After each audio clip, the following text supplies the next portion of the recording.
pour introduire ce nouveau vlog lecture spécial Disney Book Challenge. On est le lundi 12 juin, il est 17h36, je viens de rentrer du travail, je suis éclatée, vraiment. Là je vais ensuite aller me doucher, préparer à manger et je pense que je me coucher tôt comme hier. Parce que, comme vous avez pu le voir dans le rush d'hier, en fait, j'ai fait une brocante toute la journée en plein cagnard. Bon, on avait un parasol mais on crevait et puis ça fait un bon petit moment que je cumule une fatigue. Donc je suis vraiment fatiguée, c'est rare, mais du coup je ne vais pas faire de sport tellement je suis crevée, c'est pour vous dire. Je reviens pour parler un peu de mes lectures par rapport au challenge. Donc concernant ma lecture audio, il s'agit de Les Larmes Rouges, le tome 1, Réminiscence de Georgia Caldera chez les éditions J'ai lu. Je reviens pour vous en parler parce qu'en fait j'en suis déjà arrivée à la moitié. C'est un livre en plus que je m'étais fait dédicacer au Salon du Livre de Genève en 2017. Voilà. Donc l'autrice m'avait marqué pour Charline, à qui je souhaite une belle et sombre promenade en larmes rouges, bise et bonne lecture Georgia. Voilà.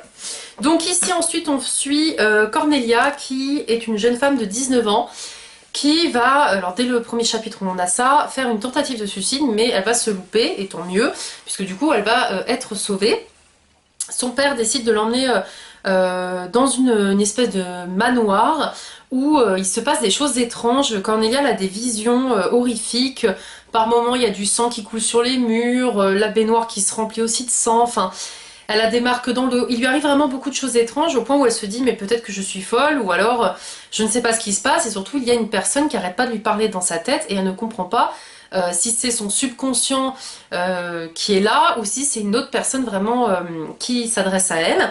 Elle va faire la connaissance d'un châtelain qui se nomme Henri, qui est un homme assez étrange, où elle va vouloir se lier d'amitié avec lui, mais elle va découvrir un petit peu des choses très bizarres qui tournent autour de cet homme. On est dans un univers où il y a des créatures surnaturelles, je vous dirai pas lesquelles, et c'est vrai qu'on a du coup des disparitions d'êtres humains, et du coup Cornelia elle essaye un petit peu de comprendre ce qui se passe, elle essaye surtout de savoir qui est cette voix qui essaye de s'en prendre à elle physiquement, parce que voilà, c'est des messages de menaces qu'elle reçoit. Alors, au niveau de l'écriture, j'aime énormément la plume de l'autrice. C'est très poétique, c'est lyrique, enfin franchement c'est très agréable à écouter et même à lire. Par contre, j'ai beaucoup de mal avec le personnage de Cornelia, qui est une tête à claque un petit peu. Pas dans le sens où elle est têtue ou quoi, mais c'est plus... elle se sent plus pissée, la fille. Elle a une manière de s'exprimer qui par moments m'agace au plus haut point. Voilà, on a l'impression qu'on fait face un peu à une fille guindée. Donc elle a des réactions en plus des fois que je comprends pas. Enfin, elle a peur de quelque chose, mais elle y retourne tout de suite après. Voilà, elle est spéciale et j'ai beaucoup de mal avec elle. Après, les personnages secondaires, c'est pareil, j'ai un peu du mal à les cerner. Le plus je dirais de cette histoire, c'est vraiment la tournure des phrases, l'écriture en fait de l'autrice. Maintenant l'univers pour le moment c'est en demi-teinte, parce que même s'il se passe des trucs vraiment étranges dans le manoir, que c'est très glauque et que ça me plaît, sur cet aspect là ça me plaît, pour le moment j'accroche pas plus que ça à l'histoire. Après je me dis c'est un premier tome, c'est introductif. J'espère que ça va bouger un peu plus, parce qu'après, oui, je suis arrivée très rapidement à la moitié, hein, franchement, je me suis pas fait prier. J'aime bien en apprendre de plus en plus sur cet univers un peu sombre, mais il me manque un peu de rebondissement, il me manque quelque chose, voilà, je sais pas, il me manque quelque chose, je m'endors un petit peu, c'est un peu plat. Mais j'attendrai de voir la deuxième moitié, mais par contre, en tout cas, niveau plume, j'aime beaucoup celle de l'autrice. Il fait partie du menu Boo. Alors, pour les catégories, honnêtement, il me fera valider le menu entièrement. Monstre, il y en a. Amitié, on en parle. Nuit, plus d'une fois. Et rêve, cauchemar, on est en plein dedans. Donc honnêtement, je suis super contente parce que, sans faire exprès, vraiment, je pensais pas qu'il allait me valider forcément toutes les catégories, mais finalement il me ferait valider le menu entier debout, donc je suis super contente. Concernant ma lecture papier, il s'agit de Les Possibles de Virginie Grimaldi. Lui, je l'avais pris pour le menu Nemo, et c'était pour maladie, drame et famille. Alors le drame, on en a un dès le début avec un incendie. Famille, c'est une relation de mère-fils. Et maladie, je pense que je vais aller sur le sujet dans peu de temps. Il me manquera juste Océan-Mer, c'est pour ça que j'avais mis un autre roman. Ici en fait on suit Juliane qui vit avec son mari et son fils. Du jour au lendemain, son père va avoir sa maison qui va prendre feu, et elle décide d'héberger son père pour le dépanner, le temps que l'assurance fasse son travail. Mais elle se rend compte que son père, il a des comportements bizarres, comme s'il avait des absences, et puis il vit un petit peu à l'ancien temps. En fait, ça a toujours été une personne qui se prenait pas le chou, Pour lui, il faut pas passer sa vie au travail, la vie elle est trop courte. Dès que tu as de l'argent, dépense-le parce que tu l'emporteras pas dans ta tombe. C'est un peu son principe à son père. Et Juliane, elle a un peu du mal avec ça par moment, mais ça reste son père. Pour le moment, je peux pas trop vous en parler parce que j'en suis qu'au chapitre 13 et j'ai lu que 67 pages. Mais j'ai déjà beaucoup aimé la façon dont l'autrice, elle aborde la relation père-fille. Et il y a un passage où en fait, quand elle décrivait l'héroïne, j'ai dit c'est moi en fait. Donc voilà, il y a des très belles citations un petit peu sur la vie, les relations qu'on a avec notre famille. Donc vraiment, pour le moment, j'aime beaucoup. C'est juste que là, je suis tellement fatiguée que je pourrais pas avancer encore dessus ce soir. J'espère que demain, ça ira mieux. Vu que je suis en télétravail, que je pourrai l'avancer. Parce que j'aimerais quand même d'ici vendredi l'avoir terminé. Pour passer à autre chose, sachant que vendredi en plus je vais à Europa Park. Donc du coup l'objectif c'est que je l'ai terminé et que je puisse enchaîner avec une autre lecture. Ensuite je reviens parce qu'aussi j'ai fait 4 petits achats. C'était pas prévu, mais c'est tout simplement parce qu'il y avait une promo sur Momox liée à la fête des mères. C'était même pas pour ma mère que j'ai acheté des bouquins, ma mère je vais vous faire autre chose. C'est mon mari qui m'a dit oh il y a une promo pour la fête des mères. J'ai dit vas-y je craque, tant pis. Donc je me suis pris un nouveau Karen Ponte que je souhaitais lire depuis un petit moment. C'est pas son dernier roman, hein. C'est vraiment un nouveau que j'ai dans ma palle du coup. Tu as promis que tu vivrais pour moi et si on prenait le risque d'être heureux. Et c'en est un qui a vraiment de très bons avis. À 30 ans, on n'imagine pas que l'on peut perdre sa meilleure amie. C'est pourtant le drame que Molly doit affronter quand Marie est emportée par la maladie.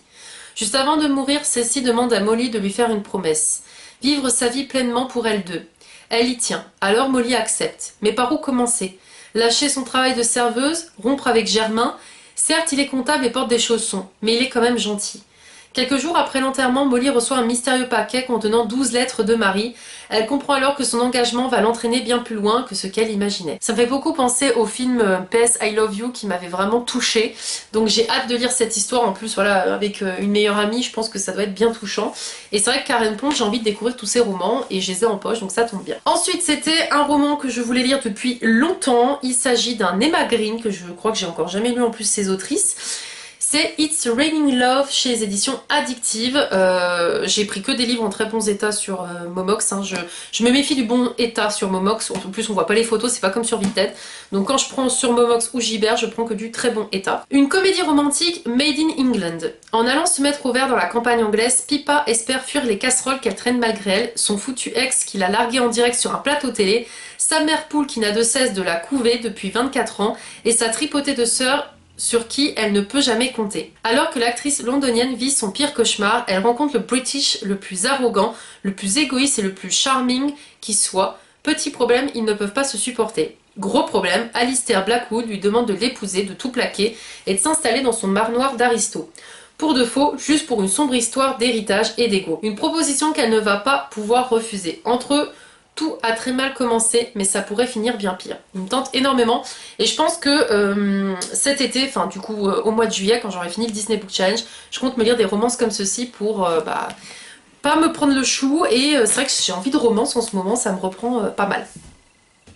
Ensuite, c'est pour terminer la saga, il me manquait plus que celui-ci, mais du coup j'en ai 4, 5, 6, j'en ai 3 à lire dans ma palle. Il s'agit de Le Pays des Contes, le tome 6, La Collision des Mondes de Chris Colfer chez Michel Lafon, qui quasiment est neuf, hein, je pense qu'il a même pas été lu celui-ci.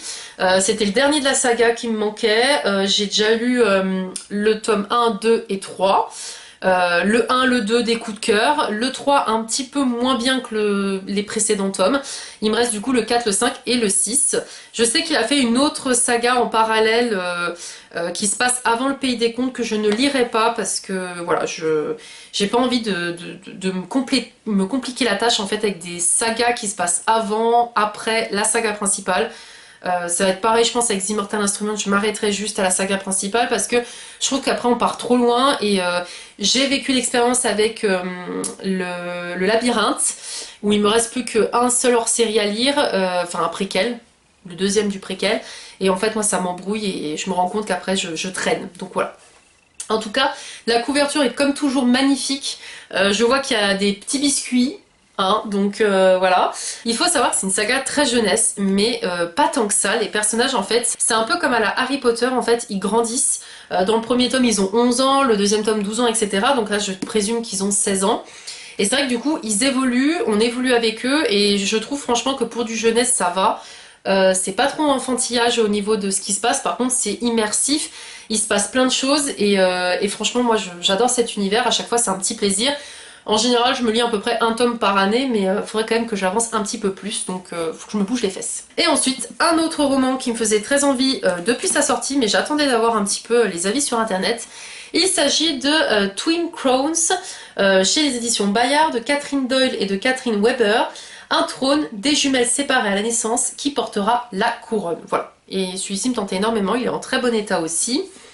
On ne peut pas détruire la magie, elle retrouvera toujours son chemin. Vren Greenwalk s'est préparé toute sa vie à usurper la place de sa sœur jumelle et monter sur le trône d'Eanna. C'est le seul moyen de mettre fin à la guerre contre les sorcières qui l'ont élevée. Rose Valart, elle, s'apprête à devenir reine, épouser le prince du royaume voisin et s'assurer un allié dans la lutte contre la magie. Dans ce duel animé par la vengeance où les secrets se révèlent et les amours impossibles fleurissent, qui obtiendra le pouvoir? Il a eu de très bons avis, donc du coup c'est vrai que j'ai craqué et je reviendrai vous en parler assez rapidement je pense. Je m'arrête là au niveau de cette intro, je reviendrai vous parler quand j'aurai avancé dans mes lectures.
Je vous retrouve, on est le samedi 24 juin, il va être 11 h.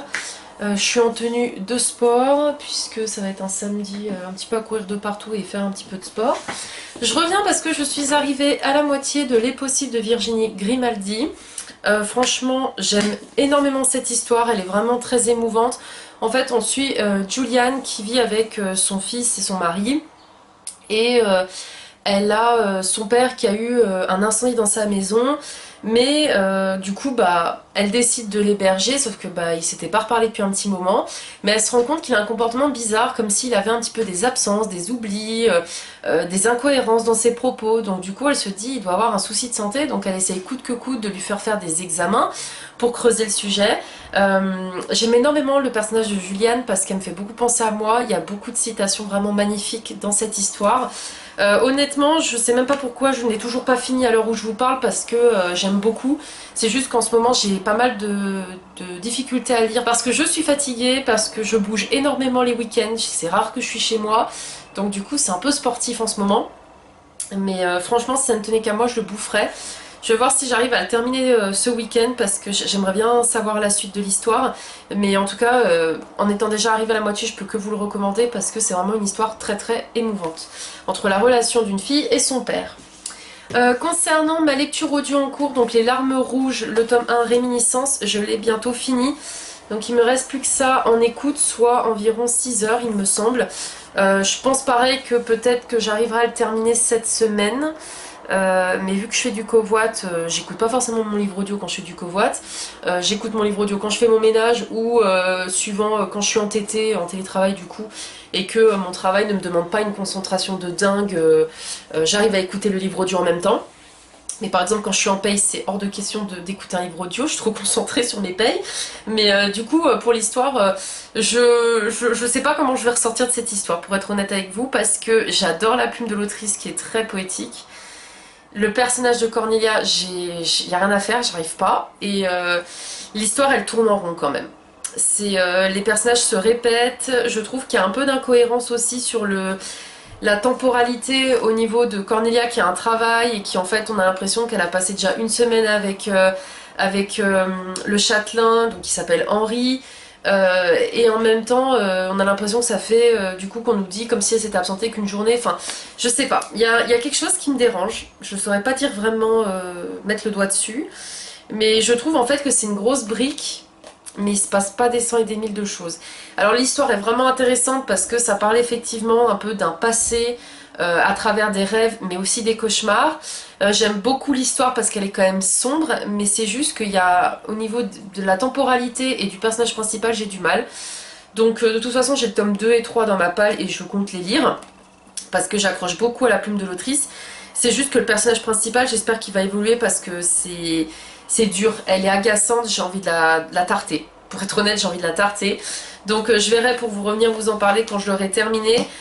Soit dans ce vlog là, soit dans le prochain. Je sais pas encore la durée de celui-ci. Donc ça se trouve, vous allez retrouver tout de suite après où je vais vous dire je m'arrête là pour ce vlog lecture. Donc voilà par rapport à mes lectures en cours. Sinon au niveau des séries, j'en suis à la saison 4 de La Servante Écarlate. J'adore cette série, je l'ai bouffée clairement. Je l'ai bouffée. Par contre c'est dur psychologiquement, moi il y a eu beaucoup de scènes, ça m'a heurté, j'étais très mal, j'ai eu les larmes aux yeux et tout, enfin franchement très très émouvant, mais sinon vraiment une bonne série. Au niveau des films, j'ai regardé récemment Alibi.com 2. Il faut savoir que le premier, moi, j'adorais. En fait, la bande à Fifi, j'adore ces films, en fait. Que ce soit Babysitting ou Alibi.com, j'adore ces films.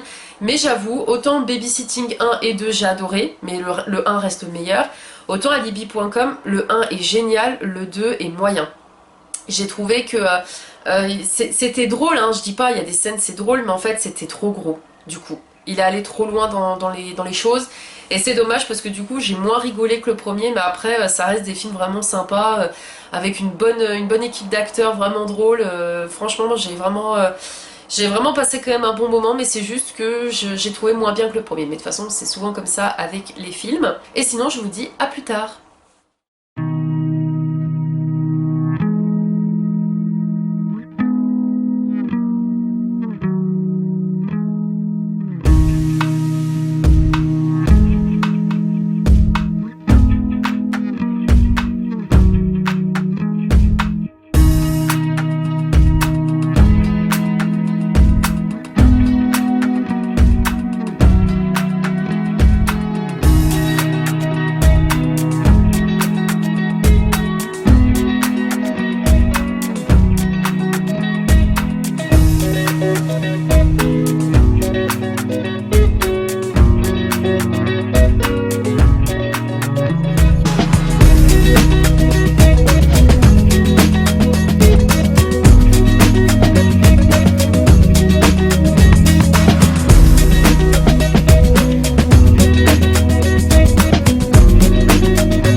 Je vous retrouve, on est le samedi 1er juillet, il est 19h passées. Je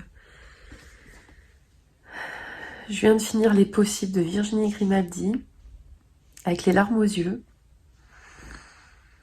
Ce livre est un coup de cœur et en même temps une claque dans la tronche parce que il y a eu énormément de passages et de phrases qui ont fait écho en moi, que ce soit dans ma manière d'être, ma manière de penser. Et en fait, l'autrice, elle met le point sur quelque chose d'hyper important. La vie est courte. Nos proches qui nous entourent, notamment nos parents, ne sont pas éternels. Et donc là, sur l'histoire d'une fille avec son père qui commence à avoir des soucis au niveau de sa mémoire et de sa santé, qui commence à petit perdre la tête, et sa fille qui essaye de lui rappeler qui il est, et puis qui mine de rien replonge elle-même dans son passé et tout ce qu'elle a vécu avec son père en se disant mais le temps passe trop vite, pas assez vécu de choses avec, enfin même en étant adulte, un papa reste un papa, une maman reste une maman, parce qu'on reste des enfants mine de rien. Et waouh, c'est même dur de vous en parler tellement il m'a touché ce bouquin. Euh, voilà mon état, voilà, je suis en train d'avoir les larmes aux yeux. C'est rare maintenant qu'un livre arrive à me faire pleurer d'émotions, mais celui-ci me fait pleurer de beaucoup de choses. Il me fait pleurer d'un côté de beauté au niveau de la plume de l'autrice qui est renversante dans cette histoire, qui ouais, m'a énormément touchée, et en même temps avec la vérité qu'elle nous renvoie dans la tronche, que la vie elle est courte, qu'il faut profiter de tout, que même certaines choses où on se dirait qu'il faut rentrer dans une case pour faire partie de la société, bah non en fait, il faut accepter les différences, etc. Donc vraiment, je vous le recommande, mais préparez-vous à sortir les mouchoirs parce qu'il est super émouvant. Franchement, bah, c'est un coup de cœur. Voilà, c'était à prévoir. Bon, même si je l'ai traîné au niveau de ma lecture, parce que ces derniers temps, c'était compliqué de lire par ma fatigue et la tête était pas forcément là, mais désolée, du coup, j'ai les larmes aux yeux, donc j'essaie de pas avoir le nez qui coule. Mais vraiment, gros coup de cœur. C'est pour ça que là, je pouvais pas attendre de me poser pour vous en parler. Il fallait que je vous prenne tout de suite après l'avoir fini avec la dernière page. Surtout avec ses remerciements où elle fait une dédicace à son papa.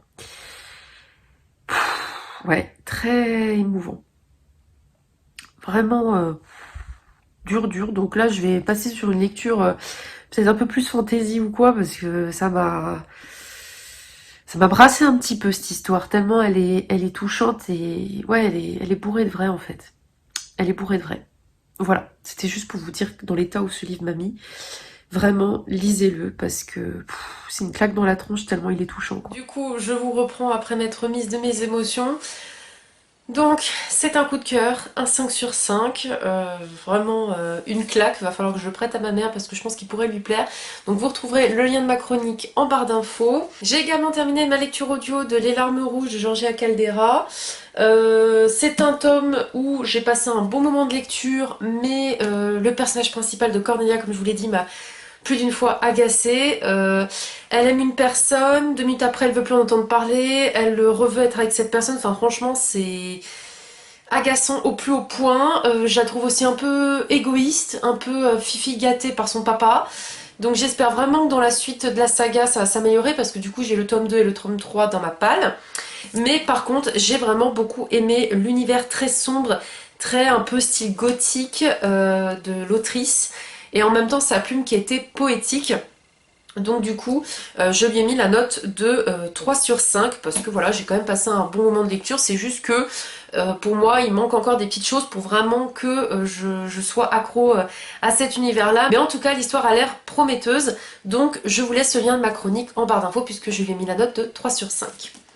Je m'arrête là au niveau de cette vidéo, vlog suivi lecture du Disney Book Challenge. Au moment du coup je vous filme, on est le 1er juillet.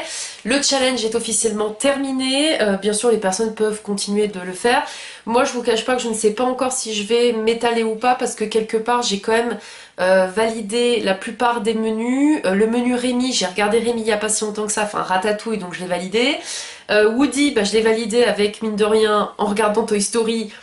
Je pensais lire un roman, Aurora Squad, je l'ai pas fait parce que manque de temps sur le mois de juin, j'ai eu un peu du mal à lire, manque de peau pendant mon challenge, c'est un peu bête. Celui-ci, Mina, m'a fait valider le menu Boo, il remplissait toutes les cases. Celui-ci m'a fait valider une partie de Nemo, mais si j'ai envie de tricher, quelque part je peux. Il y a un moment donné, on nous parle d'une piscine, donc il y a de l'eau. J'avais mis mer et océan, mais en soi j'avais dit s'il y avait un peu de flotte, ça passait. Donc quelque part, il me ferait valider tout. Donc j'ai à peu près validé tous les menus, mais en trichant, enfin en arrangeant, mais après c'est le but du Disney Book Challenge. Comme je vous dis, je sais pas encore si dans le prochain vlog suivi lecture, je vais le continuer puisqu'il me restait quand même 3 lectures à faire.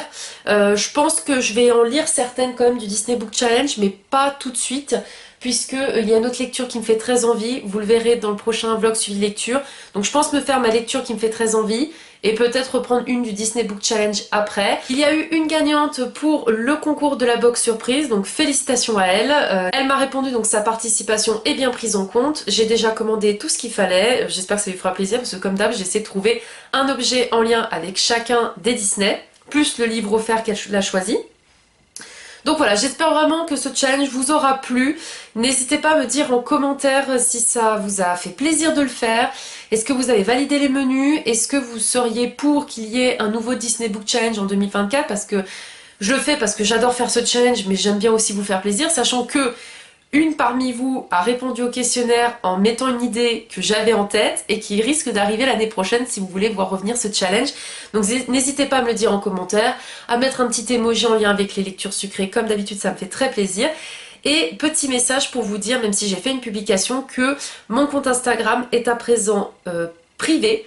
Pour la simple et bonne raison que j'ai eu des petits soucis par rapport à des abonnés où je me suis rendu compte que c'était des choses pas très sérieuses. Un petit peu angoissant, je vous invite à regarder si vous êtes avec Instagram en public, à regarder qui vous suit parce que ça fait un peu peur vu qu'on contrôle pas. Donc si jamais vous avez été supprimé, parce que j'ai fait un cleaner vraiment de tous mes abonnés, j'ai supprimé quasi tout le monde, je me suis retrouvée de 2700 personnes à 70. Parce qu'en fait j'ai vraiment supprimé à la chaîne. Si vous avez été supprimé par inadvertance, je m'en excuse, ne le prenez pas pour vous, n'hésitez pas à vous réabonner, je vous accepterai, c'est juste que j'ai fait un cleaning parce que j'avais aussi des comptes fantômes ou des comptes de personnes qui sont inactives depuis 2014, depuis mes tout débuts sur Instagram. Donc forcément ça ne m'intéresse pas d'avoir des comptes fantômes, moi je veux vraiment des échanges avec les personnes et des fois il vaut mieux privilégier la qualité à la quantité. Donc voilà, n'hésitez pas à vous réabonner, vous avez le lien en barre d'infos et je vous dis à très vite pour de prochaines vidéos. Salut!